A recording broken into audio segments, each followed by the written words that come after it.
Captain, Xenos activity detected in the sector.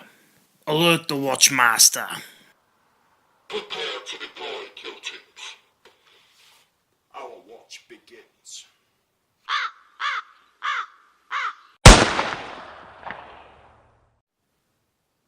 How you doing, guys? Big Mate Dansko here again today. So I've got my next set of guys finished for the Death Watch. Can you see which ones they are? Ooh, it's these four. So I'll move these ones back out the way. I just wanted to put them on the board so you can see what they look like all together. Yeah, so with the original ones I did edge highlighting, as you can see on this guy. Yeah, I used edge highlighting. And on these four guys I've used dry brushing. Now the dry brushing doesn't look as good. It looks okay on some parts of the Mini, just the foot part there, but it's not really taken to certain areas around the gorget and that. It's taken around the knee and stuff. One thing I have an issue with is eyes. Years ago I couldn't paint eyes at all. I used to struggle even with like eye lenses and stuff. But getting in there and actually painting the eyes, I'd like to be able to put pupils in, but I do struggle to get in there to get the eyes done. So I'll leave them just as white, or with like I tend to have a ring around them as well, a ring of wash.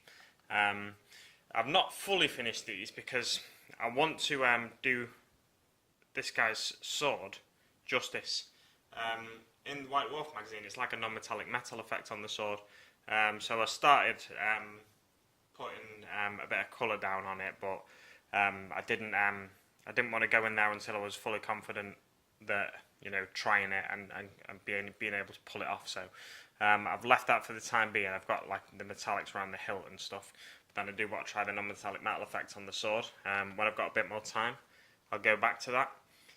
All the areas I've left unpainted, like there's bits of script as well that you'd expect to see on the purity seals.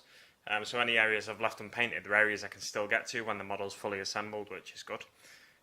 These bases, as you can see, they've got a bit more stone on them. The whole reason I was using these bases was to match them to the board, but I don't see any problem really with having bases with a bit of stone on. If you look at this guy's base, the Blood Angel guy, he's got a bit of pipe work coming up, and I've tried to match that to the colours of the pipe work on the board. It's a little bit dark, but you can see it's like a red pipe there, it's sort of a metallic-y red on there. So the way I did that was a bit of bolt gun metal with the spirit stone red over the top of it, and that's also the way I picked out the gems.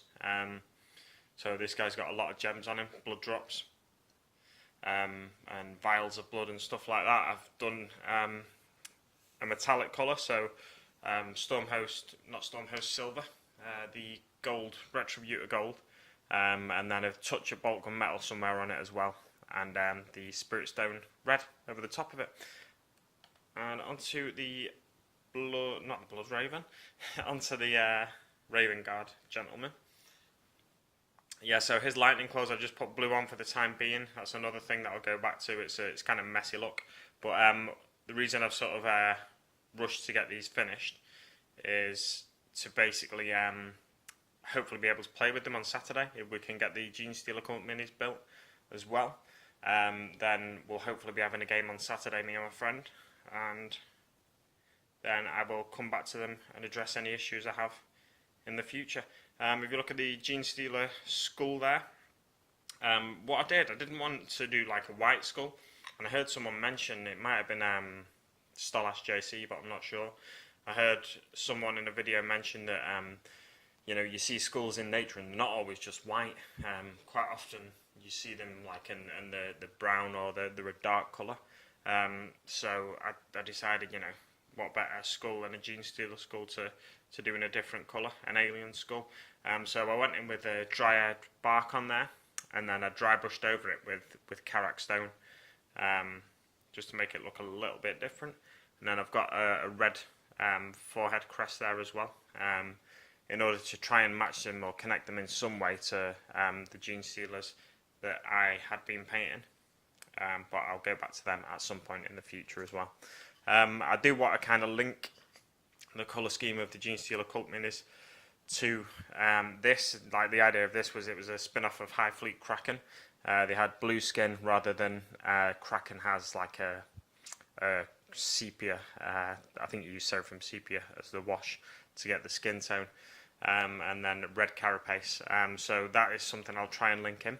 I do want to do kind of a maybe on the skin on the Genestealer Occult Minis. I'm tempted to do blue, or possibly something close to a violet, Druchii Violet wash, to get the skin tone. But that's enough chatting for the time being. I just mainly wanted to show you all the minis together. So the next ones I'm going to paint, because I'm going to be rushing to Saturday, is Jetek Subarai. That's not Jetek Subarai, that's Garan Banatar, I think it is. Yeah, Garan Banatar and Jetek Subarai. As you can see, I've already started on the bases for them. Well, the base, you can see one of the bases, and here's the other one. Yeah, so I've started on the bases for them, and these are the main two I'll be concentrating on, but I will also be trying to get the Dreadnought from the Death Mask box done. So thanks very much for watching, guys. Hopefully I'll have another interesting update for you soon. See you on the battlefield.